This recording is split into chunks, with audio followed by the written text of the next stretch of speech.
दोस्तों, ईरान की बड़ी जीत हुई है इजराइल और अमेरिका के सामने। आखिरकार ईरान की जवाबी कार्रवाई के सामने इजराइल और अमेरिका को पीछे हटना पड़ा है। अगर मैं ये कहूं कि डोनाल्ड ट्रंप ने घुटने टेक दिए हैं तो शायद ये कहना गलत नहीं होगा।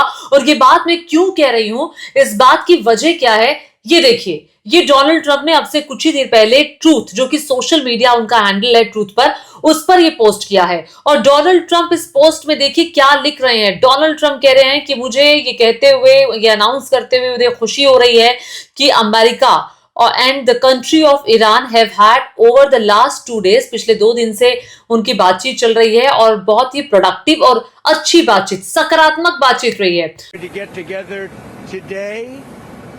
By probably phone, because it's very hard to find a country. It's very hard for them to get out, I guess.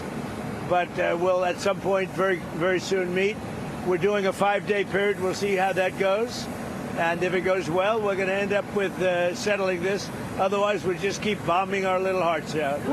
और सबसे बड़ा हास्यास्पद बात पता है, जानते क्या है? ईरान कह रहा है हमारी बातचीत ही नहीं हो रही।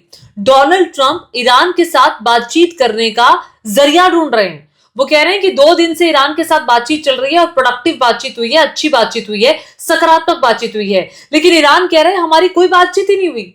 मतलब आप सोचिए, दुनिया का सबसे पावरफुल देश का सबसे पावरफुल राष्ट्रपति ये कह रहा है कि हमारी बातचीत चल रही है, और जिस देश से बातचीत चल रही है वो देश कह रहा है कि हमारी बातचीत नहीं हो रही। ये कई सोर्सेस के हवाले से खबर आई है।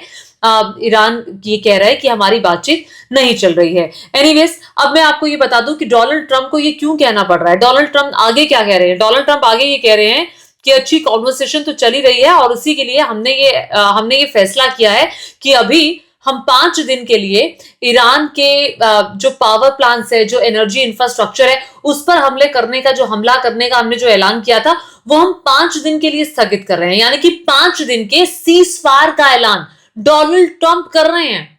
5 दिन के सीज फायर का ऐलान। और जानते हैं डोनाल्ड ट्रंप को ये क्यों कहना पड़ा है, ये मैं आपको बताऊंगी, लेकिन ये आगे आप जरा देखिए। डोनाल्ड ट्रंप फिर एंड में कहते हैं कि thank you for your attention to this matter president Donald Trump. मतलब डोनाल्ड ट्रंप, मैं ये सोच रही हूं ये है क्या?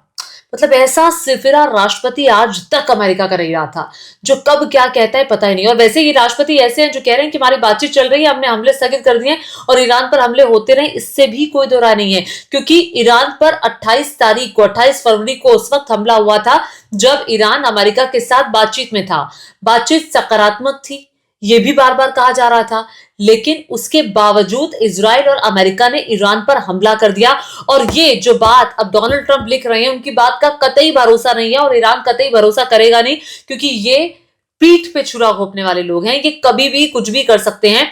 अमेरिका इस सीजफायर के ऐलान के बावजूद भी हमला कर सकता है। अब मैं आपको बताती हूँ कि डोनाल्ड ट्रंप को यह ऐलान क्यों करना पड़ा। डोनाल्ड ट्रंप ने जैसे ही ये धमकी दी थी कि ईरान के पावर इंफ्रास्ट्रक्चर और ईरान के एनर्जी इंफ्रास्ट्रक्चर पर हम हमला करेंगे अगर ईरान नहीं रुका, तो ईरान ने भी बदले में धमकी दी। ईरान ने कहा ओके, गल्फ में जितने डिसैलिनेशन के प्लांट्स हैं, यानी कि पानी को साफ करने वाले डिसैलिनेशन प्लांट्स हैं, हम उस पर हमला करेंगे।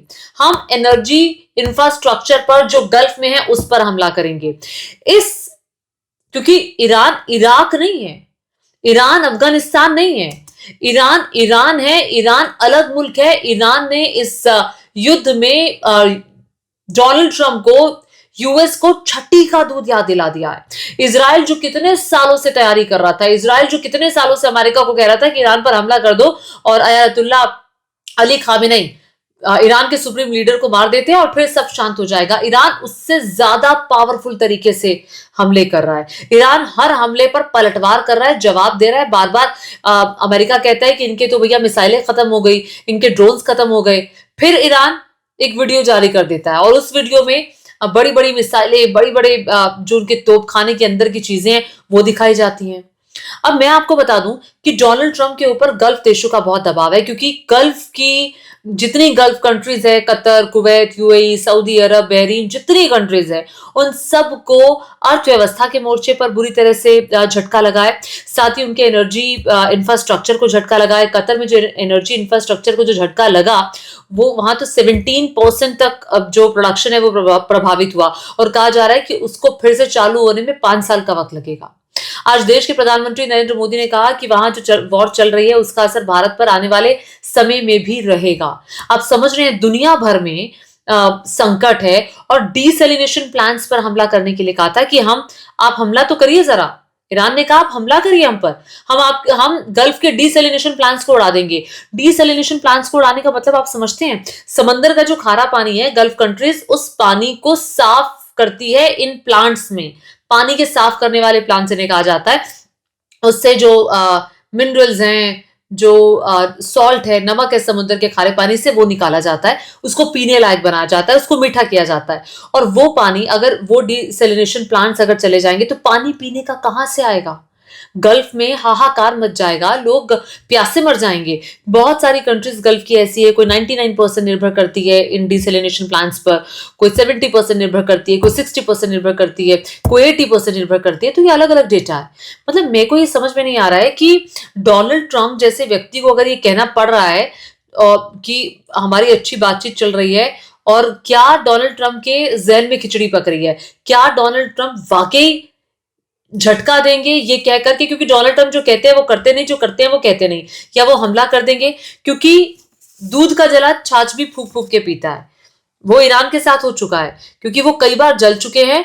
और अब एक बार फिर से क्या ट्रंप के शब्दों पर ईरान भरोसा करेगा? मुझे नहीं लगता भरोसा करेगा। और दूसरी जो सबसे बड़ी बात यह है कि इस युद्ध में, जब मैंने कहा ना कि यूएस को छठी का दूध याद आ गया, तो यूएस को छठी का दूध कब कब याद आया? यूएस को छठी का दूध तब याद आ गया जब उसका F-35 को ईरान ने निशाने पर लिया, जो कि इनविजिबल फाइटर जेट कहा जाता है, जो किसी की पकड़ में नहीं आता, किसी रडार की पकड़ में नहीं आता, लेकिन उसको ईरान ने पकड़ लिया, और ईरान ने पकड़ करके उस पर शूट किया, उस पर हमला किया, जिसकी इमरजेंसी लैंडिंग करानी पड़ी। इतना बड़ा झटका, जिसके लिए 30 सालों की रिसर्च अमेरिका की लगी। 30 सालों की रिसर्च थी इसके पीछे अमेरिका की। 30 सालों तक वो रिसर्च करते रहे कि ऐसा हमें फाइटर जेट बनाना है, ऐसा लेकर आएंगे। सोचिए उसका क्या हुआ। और दूसरी मैं सबसे बड़ी बात आपको बता दूं कि जो ब्रिटेन और अमेरिका के जॉइंट बेस पर हमला किया गया हिंद महासागर में, वो जो बेस था उस पर हमला करके ईरान ने यह जाहिर कर दिया कि हमारे पास 4000 किलोमीटर की दूरी वाली मिसाइलें हैं। हालांकि कुछ खबरें ऐसी आई थी कि ईरान कह रहे हैं वो हमारी मिसाइल नहीं थी।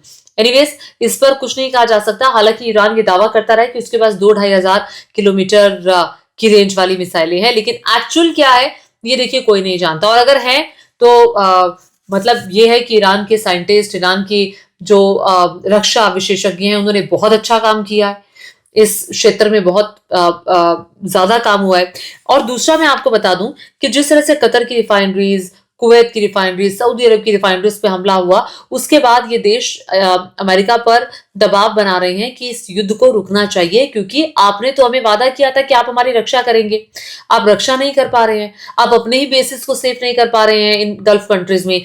यूएस का कोई बेस ऐसा नहीं है गल्फ कंट्री का जो ईरान ने छोड़ा हो। हर बेस पर ईरान ने हमला किया और घातक हमला किया है, इसमें कोई दो राय नहीं है। मैं आपको ये भी बता दूं कि ये जो हमला हुआ है इसको लेकर लगातार अपडेट्स भी सामने आ रहे हैं। एक जो बात जाहिर तौर पर सामने आ रही है कि ऊर्जा संकट को लेकर ट्रंप पर बहुत बड़ा दबाव था। अमेरिका को ये पता था कि 48 घंटे का अल्टीमेटम था और अब 24 घंटे रह गए थे। 48 घंटे का अल्टीमेटम बस अब खत्म होने को है और उसके बाद ईरान हमला कर देगा। इसीलिए ट्रंप कह रहे हैं कि हम 5 दिन के लिए हमले को रोक रहे हैं। मतलब सोचिए जरा, ये रोक रहे हैं वाली जो बात है कि हम बात कर रहे हैं, ईरान कह रहे हैं हम बात नहीं कर रहे हैं, हम रोक रहे हैं। मतलब अमेरिका के राष्ट्रपति डर गए हैं। अमेरिका के राष्ट्रपति इस कदर डर गए हैं कि वो कह रहे हैं कि बातचीत का वो रास्ता खोज रहे हैं, वो गुंजाइश देख रहे हैं, गुंजाइश तलाश रहे हैं। ईरान ने कह दिया है कोई गुंजाइश नहीं है, कोई बातचीत नहीं है, कोई सीजफायर नहीं है, अब तो परमानेंट सॉल्यूशन होगा। परमानेंट सॉल्यूशन में ईरान अपने सारे बेसिस बंद करे गल्फ कंट्री से, पहली बात। दूसरा जो उनकी शर्त है, दूसरी शर्त है हमारे यहाँ जितना नुकसान हुआ है उसकी भरपाई हो। तीसरा, उन्होंने साफ तौर पर कहा है कि हमारे न्यूक्लियर प्रोग्राम पर किसी तरह की कोई बंदिश नहीं होनी चाहिए। हम एक सॉवरन कंट्री है, संप्रभु हम देश हैं, और हमें हमारे ऊपर किसी का वो नहीं चलना चाहिए कि आप ये नहीं करेंगे, वो नहीं करेंगे। और अपने बेसिस जितने जितने कंट्रीज में आसपास हमने हम पर नजर रखने के लिए आपने बनाया ना, उन सबको आप हटा लीजिए। अब आप सोच सकते हैं कि इस वक्त अमेरिका का क्या हाल है। अमेरिका जो कि डर चुका है कि भैया ईरान ने अगर हमला कर दिया तो क्या होगा। ये तो वो ईरान है ना जिसको मिटाने का सपना डोनाल्ड ट्रंप देख रहे थे, जो कह रहे थे मिट्टी में मिल जाएगा, खाक में मिला देंगे, ईरान का नामो निशान नहीं बचेगा। कई लोग तो ऐसे हैं जो इस तरह का नक्शा भी जारी कर रहे थे कि ईरान नक्शे पे ही नहीं है। खैर, ईरान को मिटाने का दम भरने वाले डोनाल्ड ट्रंप को झुकना पड़ा है, और डोनाल्ड ट्रंप को कहना पड़ा है कि 5 दिन का सीजफायर का ऐलान हम कर रहे हैं। 5 दिन तक हम किसी प्रकार का कोई हमला नहीं करेंगे ईरान पर। अब देखने वाली बात तो यह है कि वाकई डोनाल्ड ट्रंप अपनी बातों पर खरा उतरेंगे, या फिर ये भी हवा में की गई बात है जैसे आज तक उन्होंने की है। क्या आपको डोनाल्ड ट्रंप की बात पर यकीन है? नीचे कमेंट करके मुझे जरूर बताएगा, और साथ ही साथ मेरे चैनल को सब्सक्राइब करना मत भूलिएगा। धन्यवाद।